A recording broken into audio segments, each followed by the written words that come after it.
Eto na guys, ipapasilip namin sa inyo ang room kung saan kami titira ni Jan sa loob ng 7 days dito sa barko. Sobrang linis ng kanilang banyo, maraming mga cabinets, may mini fridge, may malaking TV, flat screen, tapos yung bed nila, sobrang comfortable, sofa, at tara guys, labas tayo, papasilip ko lang sa inyo kung ano makikita natin dito sa balcony. Wow, very refreshing talaga. Hala ka, ano yun dear?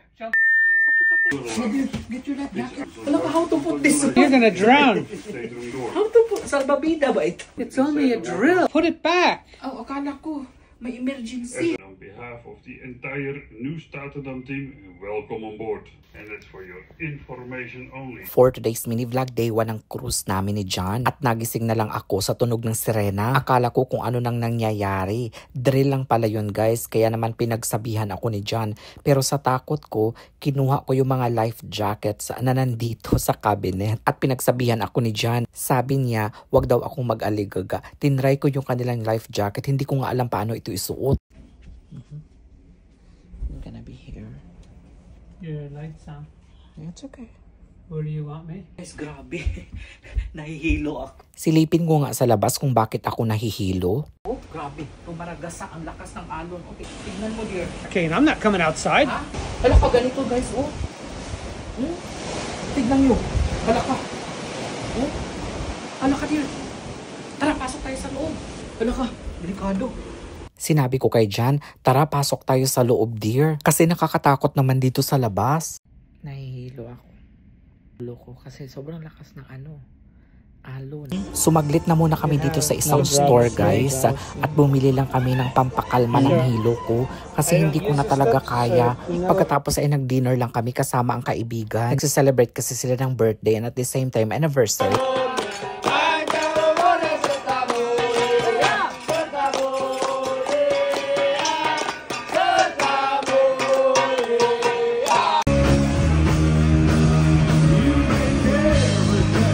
Pagkatapos naming mag-dinner, nanood na rin kami ng banda at nag-chill-chill lang.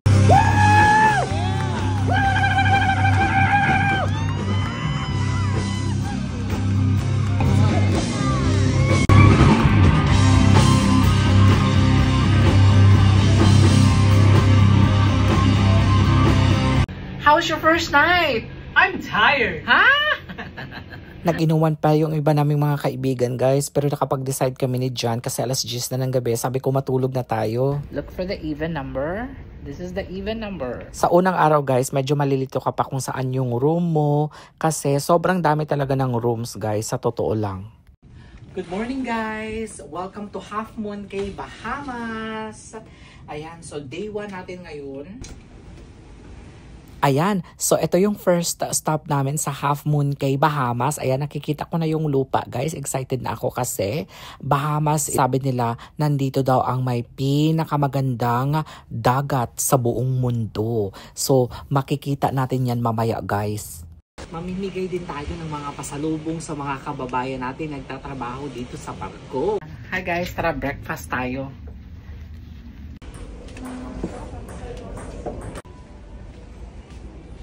Thank you. I know your room number, please. Cappuccino. Cappuccino. Sobrang sarap talaga mag-breakfast kapag ganito kaganda ang view mo guys. Oh, very relaxing. My breakfast, sausage, bacon, egg, hash brown. Oh, may bagel. Nag-follow up lang pala ako ng bagel at saka yung coffee ko pala guys. Pero sabi, ihahatid lang daw sa table. Ayan guys, kakain tayo ng madami ngayon kasi madami tayong pupuntahan. Maganda daw ang lugar ng Half Moon Cay. Beautiful day in Half Moon Cay. First stop natin sa Half Moon Cay. We're gonna be going out later with friends. Ang daming mga magagandang spots dito sa loob ng barko guys na talaga nga nabang Instagrammable. Kaya picture dito, picture doon si Johannes. At pagkatapos yan guys, dumaan lang kami dito sa salon and spa dahil nagpa-reserve kami ni John ng facial para sa akin and body massage pang couple. Okay dear, let's go. Happy Sunday everyone, and again, welcome to Half Moon Cay. Bago lang kami lumabas ni John na pumunta sa dagat, binigyan lang kami ng tuwalya. Excited na talaga ako na makita ang kanilang ipinagmamalaking mga dagat dito. At mamayang hapon nga pala, mayroon nga pala akong appointment guys, magpapa-facial ako. Ayan na, ito na first day. Lalabas lang kami dito kami sa Half Moon Cay. Nandun na yung mga kaibigan namin. And then of course, passport. Okay, let's go. Thank you. So binigyan lang kami ng number at maghihintay lang kami kung may available na boat palabas ng port. Nanghingi na din si Jan ng tubig para may baon kami. Baka mauhaw kami doon. Andito na guys. Nandito na yung boat namin.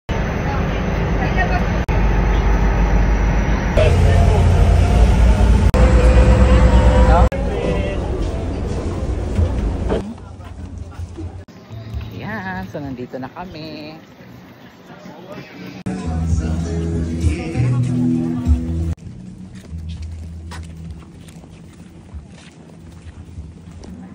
Grabe ang linaw ng mga dagat dito sa Half Moon Cay. Here, as you can see, alaka ang dami pa nga nalito ngayon. Guys, dito pa lang tanaw na tanaw ko na guys kung gaano kalinaw ang tubig at saka ang daming naliligo ngayon. Sayang nga lang guys, no, hindi ako nakadala ng shorts. Dapat pala nagdala ako ng shorts guys. Ayan yung barko namin, oh, as you can see. Ngayon lang ako nakakita guys ng ganito pino, guys, na mga buhangin sa buong buhay ko. Tignan nyo, sobrang pino talaga. Okay, so dito meron silang mga bar and restaurants, guys. Ayan, oh, sobrang ganda kapag mag-order ka dito, o chill-chill lang kayo, kain-kain lang kayo. And then yung view ninyo, ayan, ipapakita ko sa inyo. Sobrang ganda. Pwede bang dito na lang tayo tumira? Magkano ba ang ano dito? Property. Kasi sobrang ganda talaga guys. Oh, ay kung dito ako nakatira no, araw-araw talaga akong pumunta sa dagat. Ayan, sabi ni John, gusto daw niya magpainit. Sabi ko naman sa kanya, huy, mulagong kog samot ani og magpainit ka, ikaw na lang, uy. Stay lang muna kami dito guys ng mga ilang minutes. Naku, siguro ako aalis ako kaagad dito kasi sobra talaga ang init. So yan yung view natin. Okay. 360. Guys, hindi ko na talaga kaya sabi ko kay Jan, o-order muna ako ng maiinom kasi parang mahihimatay na talaga ako. Umorder ako ng Island Margarita. Ayan, nakilala ko ang isa nating kababayan. Ay, ang dami palang mga manok dito sa Half Moon Cay guys. Pagala-gala lang sila. Ayan, ang ganda guys. Oh, ng jet ski. Gusto kong matry yan. Ayan, so inom-inom lang tayo dito. Pagkatapos ko, ayan oh, ang dami talagang mga manok guys. Naglipana talaga sila dito kung saan-saan mo sila makikita. Mga turista din sila. Ayan, tapos medyo nawala kami guys. Buti na lang may mapa na tinignan namin. Nakakilala din pala kami guys ng isa nating kababayan. Nag-cruise din sila. Ayan, si Jenny from Indiana. Wow, look at that. So nandito yung kanilang mga gamit. Ayan, sa mga pang water sports. You can rent, I think. Okay, so they also have free food in here. Ayun. Hey, we found you! Wow! Finding Nemo.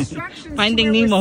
Ayan, nakita namin yung aming mga kaibigan dito. Sabi nila masarap daw yung lunch na kanilang pinrepare. Kaya pumila na rin kami ni John. Alas 12 na ata ito ng tanghali guys. Ayan, sobrang haba lang ng pila. Pero mabilis lang naman yung pila guys. Ayan, so ito yung mga food nila. Ayan, nakakilala ulit tayo ng isa pa nating kababayan na si Arnel. Ayan, pagkatapos naming mag-lunch guys ay bumalik na kami sa barko. Ayan, magpapahinga lang ako ng konti dahil maya-maya guys ay mayroon akong appointment para sa facial, o diba? Pagkatapos magpainit, magpapa-facial tayo mamaya. Ayan, abangan nyo ang next stop namin, guys. I'll tell you, we can see the dryness, a little bit of congestion. You see on the nose, black heads, the white heads.